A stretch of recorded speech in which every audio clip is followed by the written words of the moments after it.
Hello दोस्तों, नमस्कार। GS मित्र प्रेम के इस यूट्यूब चैनल में आप सभी का स्वागत है। तो चलिए आज पर्यावरण की दूसरी क्लास में आप सभी का स्वागत करते हैं। फटाफट आप लोग हमारे क्लास से जुड़ जाइए।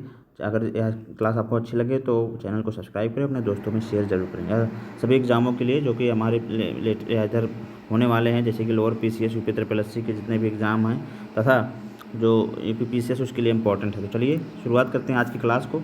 तो आज हम देखेंगे पारिस्थितिकी तंत्र के प्रकार और पदार्थों का संचरण, types of ecosystem and transmission materials.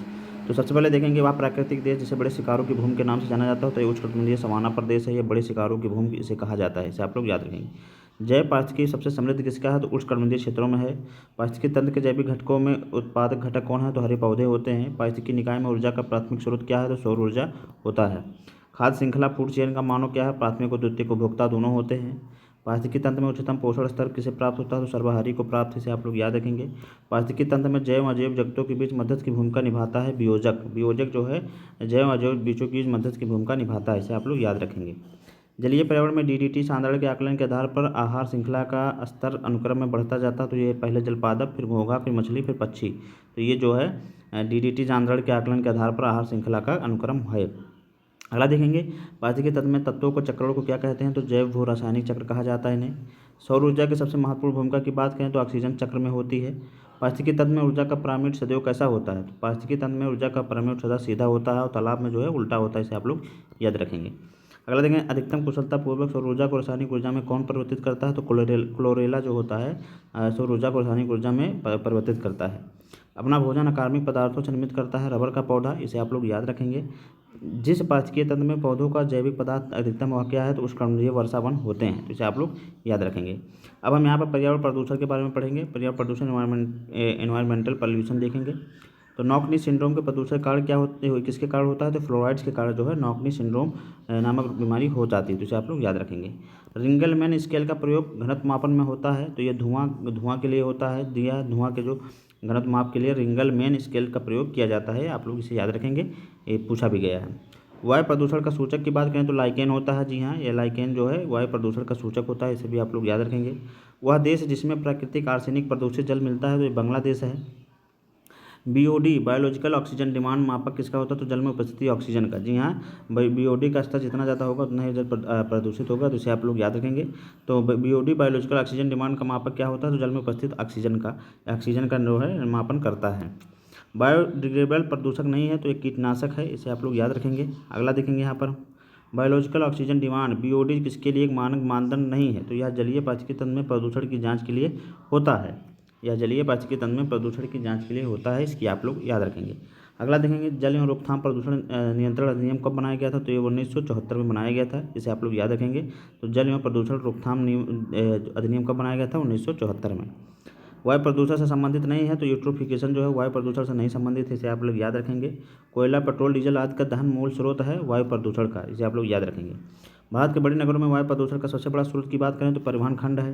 बादल के जल एवं सल्फर डाइऑक्साइड के मध्य प्रतिक्रिया के फलस्वरूप क्या होती है? तो अम्ल वर्षा होती है। यहाँ हमने देख लिया कि बादल के जल और सल्फर डाइऑक्साइड SO2 के मध्य प्रतिक्रिया जब होती है तो क्या होती है? तो अम्ल वर्षा होती है, इसे आप लोग याद रखेंगे। भूमिगत जल को दूषित करने वाले अजैविक प्रदूषक की बात करें तो आर्सेनिक होता है। यदि जल प्रदूषण इसी गति से होता रहा तो अंततोगत्या जलीय जीवन के लिए ऑक्सीजन अनुपलब्ध हो जाएंगे और तमाम प्रकार की बीमारियां फैलने लगेंगी। निम्नकरणीय डिग्रेडेबल प्रदूषक है घरेलू वाहित मल। घरेलू वाहित मल जो है निम्नकरणीय डिग्रेडेबल प्रदूषक है।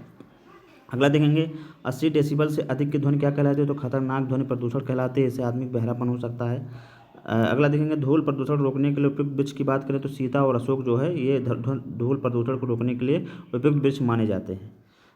अधिकतम ध्वनि प्रदूषण नॉइज पोल्यूशन का कारण की बात करें तो जेट उड़ान जो है वहाँ से बहुत अधिक ध्वनि प्रदूषण होता है। अगला देखेंगे यहाँ पर मानव जनित पर्यावरणीय प्रदूषण क्या कहलाते हैं? तो एंथ्रोपोजेनिक। जी हाँ, बहुत ही इंपॉर्टेंट सवाल है ये।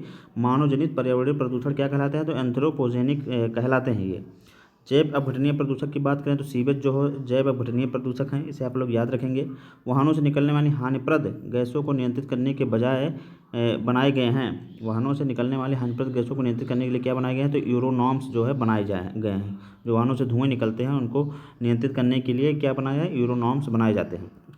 अगला देखेंगे यहाँ पर न्यूनतम पर्यावरण प्रदूषण उत्पन्न क्या करता है? हाइड्रोजन जो है न्यूनतम पर्यावरण प्रदूषण उत्पन्न करता है, बहुत ही सुरक्षित गैस मानी जाती है। उर्वरक के अत्यधिक प्रयोग से होता है मृदा जल और वायु प्रदूषण। उर्वरक से ज़्यादा प्रयोग होता है तो उसमें मृदा जल और वायु प्रदूषण का ज़्यादा प्रयोग होता है। भारत का सर्वाधिक प्रदूषित नगर की बात करें तो IQAir के अनुसार 2019 में गाजियाबाद था। ये 2019 की रिपोर्ट है, बाकी लेटेस्ट वाली रिपोर्ट आप लोग गूगल पर जाके देख लीजिएगा। तो भारत का सबसे प्रदूषित नगर कौन है? अभी फिलहाल लोनी है गाजियाबाद का।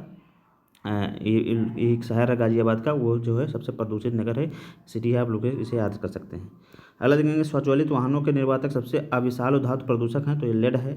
जैव निम्नीकरण है सीवेज। जैव निम्नीकरण की बात करें तो सीवेज का नाम आता है, यहाँ पे याद कर लीजिए। जैव निम्नीकरण कहीं भी आए तो आप सीवेज लगा दीजिएगा।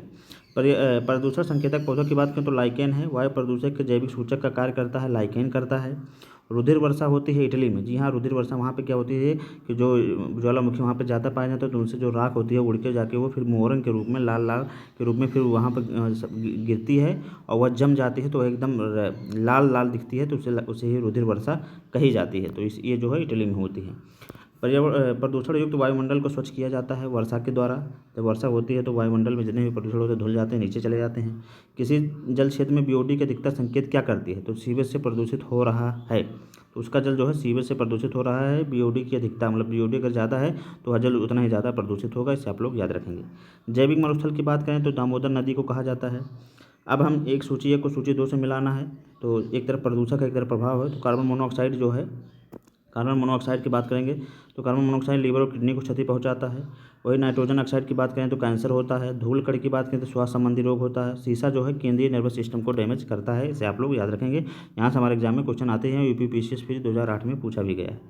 अगला देखेंगे यहाँ पर ऊर्जा का हरूज, इसमें प्रदूषण की समस्या नहीं होती है, तो सौर ऊर्जा है ये। NAQI से तात्पर्य है मतलब नेशनल एयर क्वालिटी इंडेक्स, कभी कभी इसका फुल फॉर्म भी पूछ लिया जाता है, तो इसे आप लोग याद कर लीजिए। अगला देखेंगे झीलों में पोषक तत्व की प्रचुरता क्या कहलाती है? तो यूट्रोफिकेशन कहलाती है, इसे आप लोग याद रखिएगा। तो आज की क्लास को मैं इधर रखेंगे, बाकी अगले क्लास में और सब हम जो बचा है डिस्कस करेंगे। तो आप लोगों को क्लास कैसी लगी आप लोग हमारे कमेंट बॉक्स में जरूर बताएं। क्लास अच्छी लग रही है तो लोगों को शेयर करें, और आज की क्लास बहुत छोटी है तो आज आप लोग इतने से मैनेज कर लीजिए, बाकी अगले क्लास में हम और विस्तृत रूप से चर्चा करेंगे। तो आप लोग फटाफट हमारे चैनल को जाकर सब्सक्राइब करें, अगर क्लास अच्छी लग रही है तो दोस्तों में शेयर जरूर करें। तो चलिए फिर मिलेंगे नई क्लास में, तब तक पढ़ते रहिए, सोचते रहिए। नमस्कार, जय हिंद।